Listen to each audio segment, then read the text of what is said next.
Welcome to Checkout Chatter, where we bring you the best recipes and culinary tips straight from Martin Supermarkets.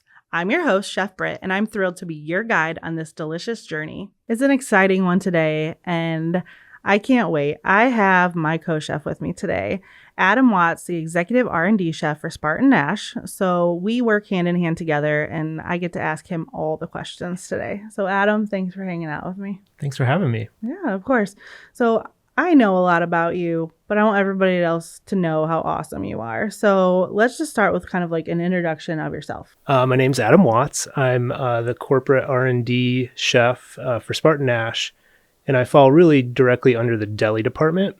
And I've worked there for about 6 years now. So what kind of like inspired you to become a chef? What was that turning point? Yeah, well, I think it was at a young age where I was constantly every Saturday going to the farmer's market with my mom and my grandma. Then as I got older, started to realize that there was more happening around me in the food world. Come to find out, my dad went to Lansing Community College to study food and beverage hospitality. Did he work in hospitality? No. So, but that was sort of an influence too. And part of the influence, I was thinking about what factors played a role in my upbringing as becoming a chef. And I think maybe Top Chef, maybe watching the Food Network while my mom was in the kitchen cooking her favorite recipes. Yeah. I think that may have played a part as well. What would you say is kind of your main tool to stay up to date? Because right now in the world of social media and TikTok and all of that, I mean, trends are changing so frequently. I used to put a lot of weight into social media and what was happening, recipes on TikTok, for example.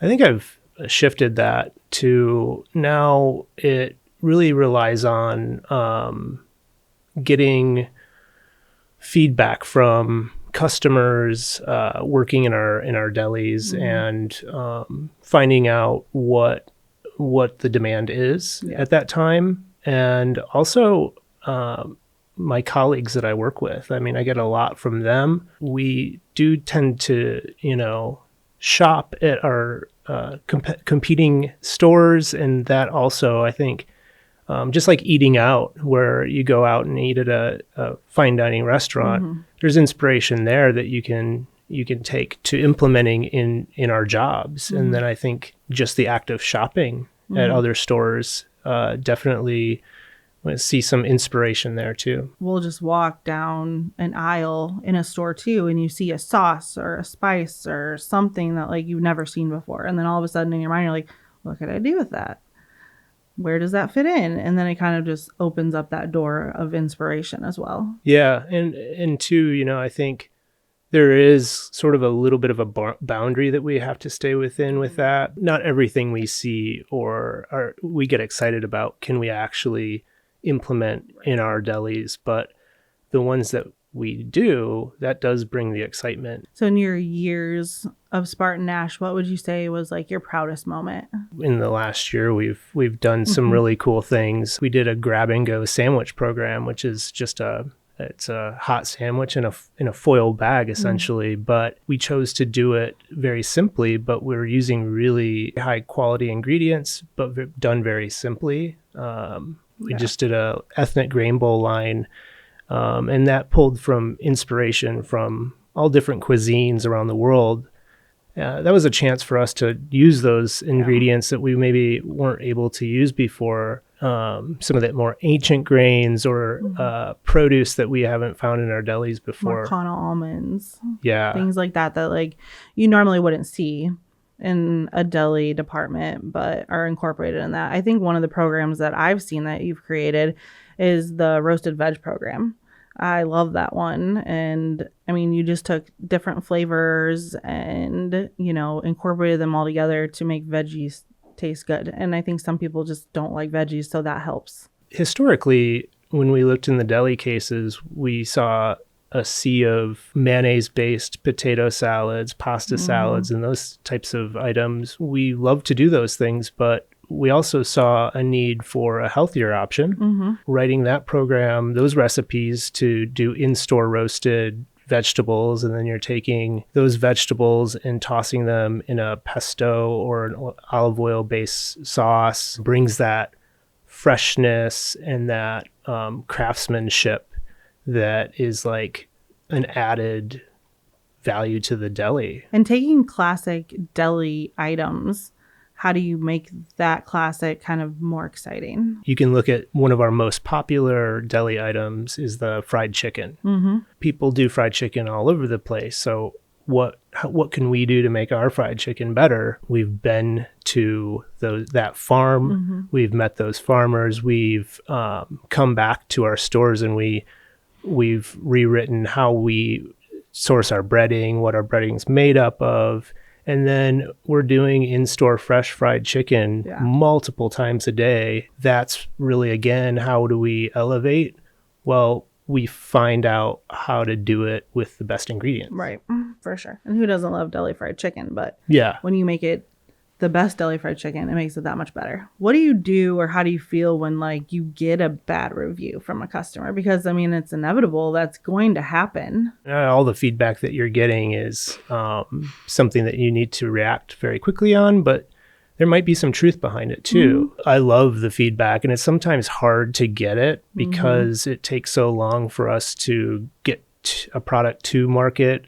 And then once it's there, to get that feedback might take a little time. Yeah. I feel like feedback is like in a 3-step process. It's like number one, you're like, I don't care about that. Like, I'm right, you're wrong. Like, but then your step 2 is like, all right, I'm going to think about this. Like, there, like you said, could be some truth behind this. And then step 3 is like, okay, we need to fix it. It's all a learning process too. I think, wherever that issue might come, it could come anywhere. It could come from a vendor product that we had sourced. It could come in packaging. It could come in the way that I wrote the recipe and I just didn't write it correctly. There's sometimes a disconnect between like the corporate chef and the associate at the store level. Right. So I think like there's a lot on us to be both of those things. Yeah. And I've learned in the last number of years that spending more time in the stores is very valuable. And like learning with the associates and being hands-on with them and all that, for sure. What would you say are the most popular items in the deli? I mean, you have your fried chicken, obviously. That's, I mean, never going to go away. But when you think about other deli items, what would you rank like up there in the most popular? Yeah. Well, meal solutions. So like the cold grab and go area, meal solutions, meals for one, for example. Yeah. So we developed all these combinations of like a starch, a vegetable, and a protein, essentially, for easy grab and go, feeds one person at a great price. Yeah. That's been hugely successful. I think the chicken pot pie, I hear about constantly, and I also rely on it for lunch, and I think it's a great product. And I really think like specialty cheese and meats has really grown with the demand of charcuterie or that ingredient cheese that's hard to find. Just the amount of specialty cheese within the grocery store has grown significantly. Yeah. Nowadays, like dietary restrictions are huge. When creating a program, how do you factor in then fitting into all those dietary restrictions? It just really boils down to making sure that you have those options within a program. So we have a vegetarian pizza or several different vegetarian types. Now, do we have a gluten-free option? No. But could be something we look at. I think it's something that we're constantly searching for. We just are currently working on launching a Mexican meal solutions program. We got already some feedback that we'd like to see a gluten-free tortilla in that. Well, does it perform to our liking, and will it hold up? These are all questions that we have to work through. A lot more that goes into it than just the final product, though, too. And like you use the example of pizza program, even though it's an established program, we're constantly looking at new items, new ways to innovate it and change it. And so it's kind of always like an ongoing process, for sure. Yep. We'd love to add some more seasonality to our offerings so that we can roll out a program in the spring that is perfect for summertime. And I think the ethnic grain bowls is that example, like with the options that we have, grilled salmon or the fire braised flank. Yeah. Definitely like summer classics that I think will do great. So I was thinking about like talking to you, and my cousin is actually getting ready to like move into her first apartment. And so she like texts me and she's like, hey, what do I need to buy for my kitchen? And I thought about like us talking today, and I was like, if a family member messaged you and asked what would be the top 3 things I need for my kitchen, like what 3 things would you tell them to buy? Oh my gosh. Because I was like stumped almost. Yeah. An electric black pepper grinder, a really good heart peeler. Chef knife. Yeah. You gotta have a good knife, or not even necessarily a chef knife, but a good knife. A mortar and pestle. Yeah. But would they know how to use that? A thermometer. Yeah. I gotta tell her a thermometer because that one's huge. Digital thermometer, I think, as geeky as it sounds, I'm really into them lately. Yeah. And a fast read digital thermometer, that would be cool. How about a like really nice salad bowl with like fork and spoon for hosting and stuff? Yeah. A citrus juicer. Those are cool. Like the hand press one. Yeah. But I think that was like the hardest question to ask like a chef, because like I want everything, and like, I can't just narrow it down to just a few items. So what's a typical day in the life of Adam Watts? I have to start my day pretty early because the only time I can gain me time is before everybody wakes up in my house. So I do that. I'm the complete opposite. Yeah. I'm not a morning person. So I've got like a little ritual in the morning. It's making espresso out of my mocha pot. It's maybe exercising or just getting caught up on email. I have a test kitchen that I work out of, which is across town. We could be visiting a manufacturer that we hope to do business with. We could be going to a trade show. Could be hosting our own expo. Right. And I do a lot of cuttings, so comparing products, like items together. And that's more of a category review. So that time of the year happens where we want to say, hey, we want to look at all of our hummuses.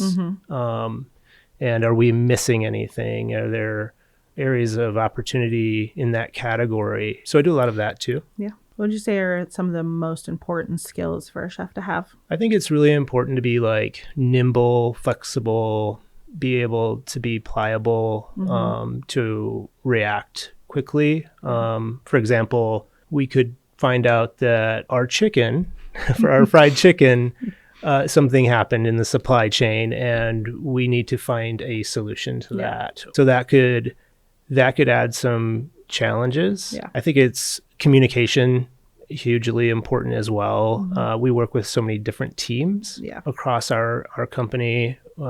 Being able to know who you're working with and what they do and how they can help us. That's definitely another pro to this job as well. So out of all the years that you've had in the kitchen, what would you say is like your most rewarding thing? The most rewarding thing for me, I think, is talking to a customer that doesn't know who I am or what I do for the company, and just hearing them maybe say something nice about something that I had something to do with. That would be really fantastic for me. When I go into a store and I see like all the hard work that I've put into designing these programs, and then seeing them executed very well, that makes my day. I think as a chef, like the best compliment you can get is like, I like your food. Like, I don't care if it's like the most simple thing, but it's like, if you hear those words, you're like, I'm doing something right. Like, Yeah. So yeah, for sure. And another thing too, I think like when I'm at home and I'm cooking for my family and I'm able to benefit from like shopping at our store. I am a customer of our deli department as well. Right. So, I mean, I really love the ingredients that I work with every day. And they're in my house, they're in my fridge, and they're something I'm feeding my family. Yeah. What would you say is your go-to at home to feed the kids that they love that like dad makes? Well, my wife and I share responsibilities in the kitchen at home. Yeah. She's a great cook. What the family really can rely on Dad for making and they love is like a chicken, kale, Caesar salad.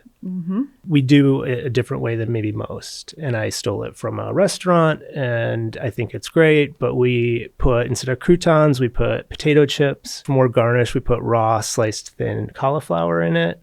Still put Parmesan cheese, but I typically will make the dressing. And I think I've told you this before. Yeah. The demand when I get it is that, Dad, I need a Caesar salad, but you have to make the dressing from scratch. So kind of wrapping into new programs, we touched on some. So grain bowls is huge. Yep. We really wanted to focus on the vessel the grain bowl is getting served into. So all your fresh ingredients are on top. Yep. It pulls out, you microwave your bottom, and then your fresh ingredients stay fresh. So I think that was like a huge success for both of us. Craft beer mac and cheese, which is in stores and all of that right now. I think that was a huge success. Well, if you had to pick a flavor though, which one was your favorite on the craft beer? It's gonna have to be the bacon jalapeno. Even though I'm not like traditionally a spicy guy, you know, that one's I really do good. like that one. We want people to check those two things out, like in stores. They're there now and they're delicious. You touched on the Mexican meal kits coming up, in-store salads. So we really are trying to focus on really fresh items that they're making in the store. Kind of a new chicken program on the horizon as well. So a roasted chicken, not fried. So those are some things to kind of like look out for. I think that roasted chicken program is one too, that now we've got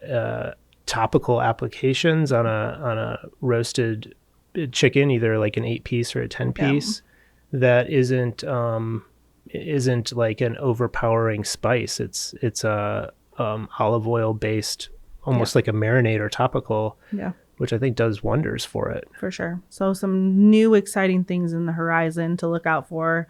Well, Adam, it's been like really fun. But I like to end every podcast with some like random fire questions. Okay. So you just give me the first response that comes to mind. Is a hot dog a sandwich? No.